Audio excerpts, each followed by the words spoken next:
ശ്രീ ഗുരുഭ്യോ നമഃ. ഹരി ഓം. എല്ലാവർക്കും പ്രണാമം. വിഷ്ണു സഹസ്രനാമത്തിൻ്റെ പഠനത്തിലേക്ക് വീണ്ടും എല്ലാവർക്കും സ്വാഗതം. ഇന്നത്തെ ശ്ലോകം വ്യാസവന്ദന ശ്ലോകമാണ്. നമുക്കറിയാം, വ്യാസ മഹർഷി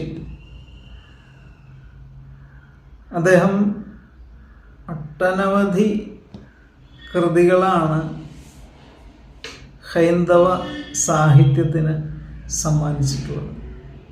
ഒരുപക്ഷെ ഇത്രയധികം ഹൈന്ദവീയ സാഹിത്യത്തിന് മുതൽക്കൂട്ട് നൽകിയ മറ്റൊരു ആളെ നമുക്ക് കാണാൻ കഴിയില്ല. ആദ്യം തന്നെ പറയട്ടെ, നാം ഇപ്പോൾ പഠിച്ചുകൊണ്ടിരിക്കുന്ന ഈ വിഷ്ണു സഹസ്രനാമം അടങ്ങിയ കൃതി ലോകത്തിൽ ഇതിന് സമാനമായിട്ടുള്ള മറ്റൊരു കൃതി നമുക്ക് എവിടെയും കാണാൻ കഴിയില്ല.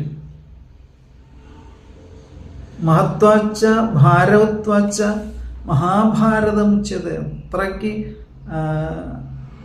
ഉള്ളടക്കം കൊണ്ട്, ഭാരം കൊണ്ട് ആയിരക്കണക്കിന് കഥകളാണ് മഹാഭാരതത്തിലുള്ളത്.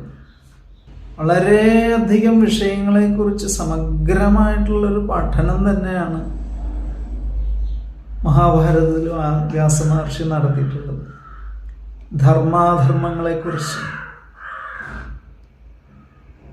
ഇത്ര വിശദമായിട്ട് ചർച്ച ചെയ്യുന്ന മറ്റൊരു കൃതി നമുക്ക് ഈ ലോകത്ത് കാണാൻ കഴിയില്ല.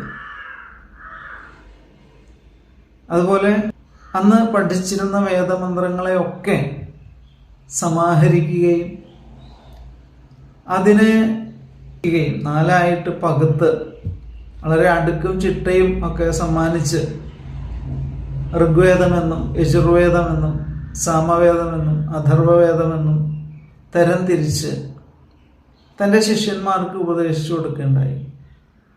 ഇന്നും ഓരോ ശാഖയിലും ഭാരതത്തിൽ ഈ വേദ പഠനം നടക്കുന്നുണ്ട് എങ്കിൽ അതിനൊക്കെ നാം കടപ്പെട്ടത് വേദവ്യാസ മഹർഷിയോടാണ്.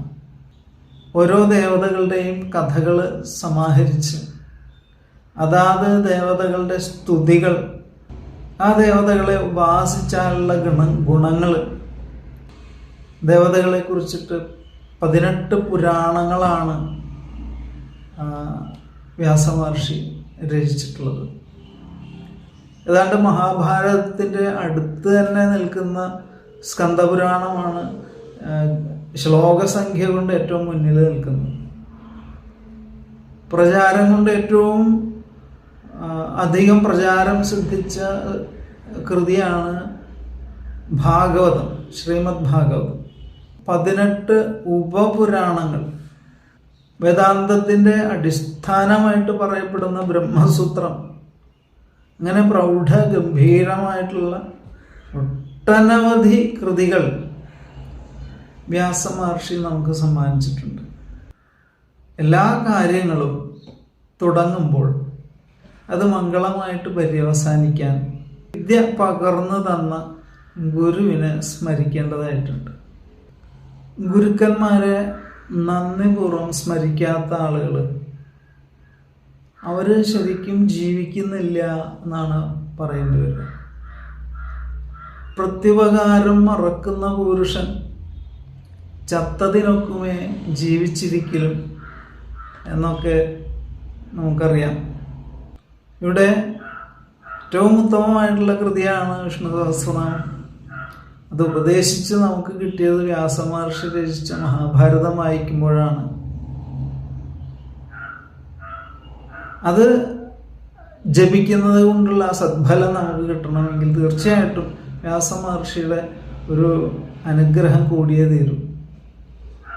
ആ പരമഗുരുവായിട്ടുള്ള വ്യാസമഹർഷിയെ നാം ഇവിടെ ഈ ശ്ലോകത്തിലൂടെ സ്മരിക്കുകയാണ്. ആദ്യം തന്നെ സ്മരിക്കേണ്ട ഒരു ഗുരുവാണ് വ്യാസമഹർഷി. ശ്ലോകത്തിലേക്ക് പോകാം. വ്യാസം വസിഷ്ഠനപ്താരം ശക്തേ പൗത്രമകൽമഷം പരാശരാത്മജം വന്ദേ ശുഗതാതം തപോനിധിം. ശ്ലോകം ഒരിക്കൽ കൂടി. വ്യാസം വസിഷ്ഠനപ്താരം ശക്തേഃ പൗത്രമകൽമഷം പരാശരാത്മജം വന്ദേ ശുഗതാതം തപോനിധിം.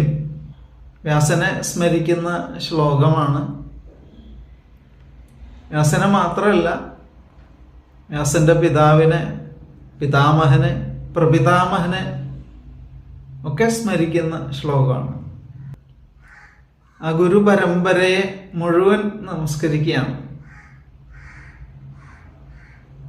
നമ്മുടെ ബഹുമാനം, നമ്മുടെ ആദരവ് മുഴുവനും ആ ഗുരു പരമ്പരയ്ക്ക് സമർപ്പിക്കുന്ന ആചാരമാണ് ഗുരുവന്ദനം. വ്യാസന്റെ മുത്തശ്ശൻ, മുതുമുത്തശ്ശനായിട്ടുള്ള വസിഷ്ഠ ഋഷി തുടങ്ങിയിട്ടാണ് സ്മരണ. വസിഷ്ഠ ഋഷി എന്ന് പറഞ്ഞു കഴിഞ്ഞാൽ ബ്രഹ്മാവിൻ്റെ മാനസപുത്രനാണ് അദ്ദേഹം.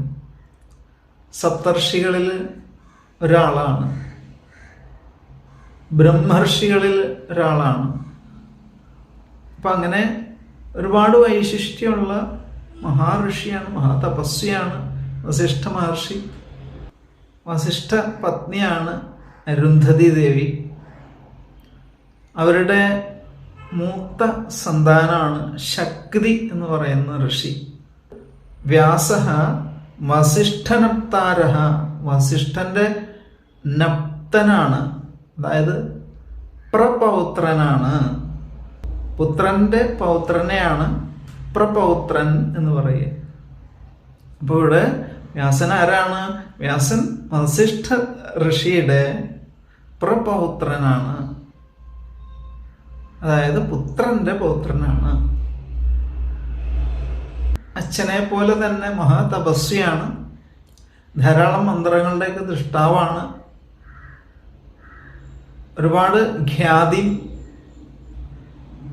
അറിവും ഉള്ള ഒരു ആളാണ് ശക്തി ഋഷി. അങ്ങനെ ഒരിക്കൽ ഈ ശക്തി ഋഷി നടന്നു വരുന്ന സമയത്ത്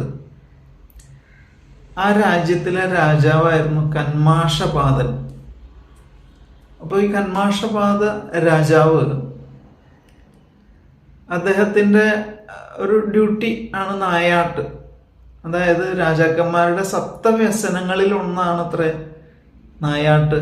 രാജ്യത്ത് ശല്യം ഉണ്ടാക്കുന്ന ക്രൂര മൃഗങ്ങളെയൊക്കെ വേട്ടയാടി നിഗ്രഹിക്കുക എന്നുള്ളത് രാജാവിൻ്റെ കടമയാണ്. അപ്പം അങ്ങനെ അതൊക്കെ നിർവഹിച്ച് വളരെ ക്ഷീണിതനായിട്ട് ആ രാജാവ് ഇങ്ങനെ വരുന്ന സമയത്താണ് ശക്തി ഋഷി എതിരെ വരികയാണ്. അപ്പം രണ്ടുപേർക്കും കൂടി ഒരേ സമയം ആ വഴിക്കൂടെ നടക്കാനുള്ള സ്ഥലമില്ല. അപ്പോൾ രാജാവ് ശക്തി ഋഷിയോട് പറഞ്ഞു, അങ്ങോട്ട് മാറി നിൽക്കൂ.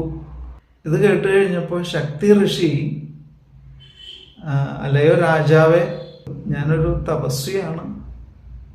സന്യാസികളോട് സാധാരണ രാജാക്കന്മാർ പോലും ആജ്ഞാപിക്കാറില്ല.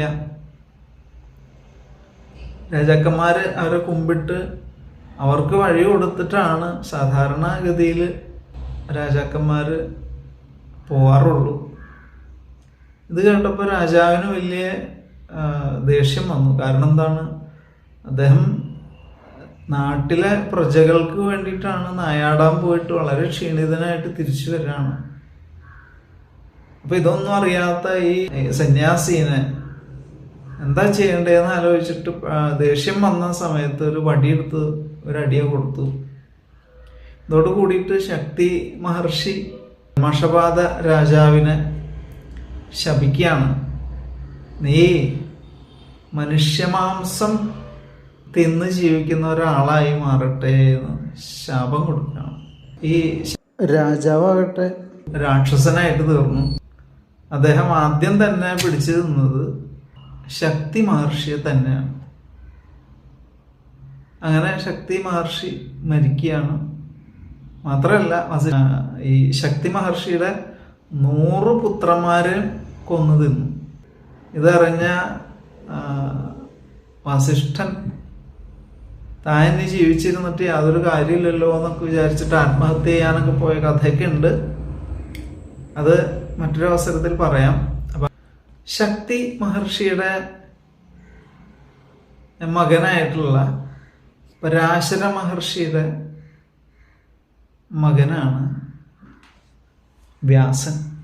വസിഷ്ഠനപ്താരനാണ്, വസിഷ്ഠന്റെ നപ്തനാണ്.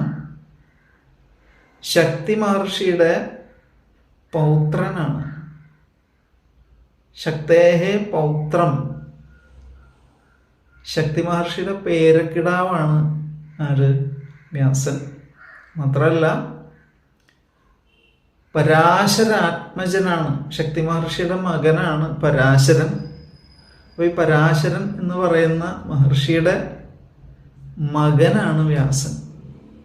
പരാശര മഹർഷിക്ക് സത്യവതി എന്ന് പേരായിട്ടുള്ള ഒരു മുക്കുവ സ്ത്രീയിലുണ്ടായ മകനാണ് വ്യാസ മഹർഷി. ശുഗതാതനും കൂടിയാണ്, ശുഗബ്രഹ്മർഷിയുടെ അച്ഛനും കൂടിയാണ് വ്യാസ മഹർഷി എന്നാണ് ഈ ശ്ലോകത്തിൽ സൂചിപ്പിക്കുന്നത്. അപ്പോൾ ഈ ശ്ലോകത്തിൻ്റെ അർത്ഥം ഇതാണ്: വസിഷ്ഠന്റെ പ്രപൗത്രനും ശക്തി മഹർഷിയുടെ പൗത്രനും പേരക്കിടാവും പരാശര മഹർഷിയുടെ മകനും അകൽമഷനും, തീരെ പാപങ്ങൾ ഒട്ടും തന്നെ ഏശാത്ത നിർമ്മലമായിട്ടുള്ള മനസ്സോടു കൂടിയ പരമപരിശുദ്ധനായിട്ടുള്ള, അതുപോലെ തന്നെ ശുഗ മഹർഷിയുടെ അച്ഛനും കൂടിയായിട്ടുള്ള വ്യാസമഹർഷിയെ ഞാൻ വന്ദിക്കുന്നു, നമസ്കരിക്കുന്നു എന്നാണ് ഈ ശ്ലോകത്തിൻ്റെ അർത്ഥം. വീണ്ടും അടുത്ത ശ്ലോകവുമായിട്ട് കാണുന്നതുവരെ എല്ലാവർക്കും നമസ്കാരം. ഓം നമോ ഭഗവതേ വാസുദേവായ.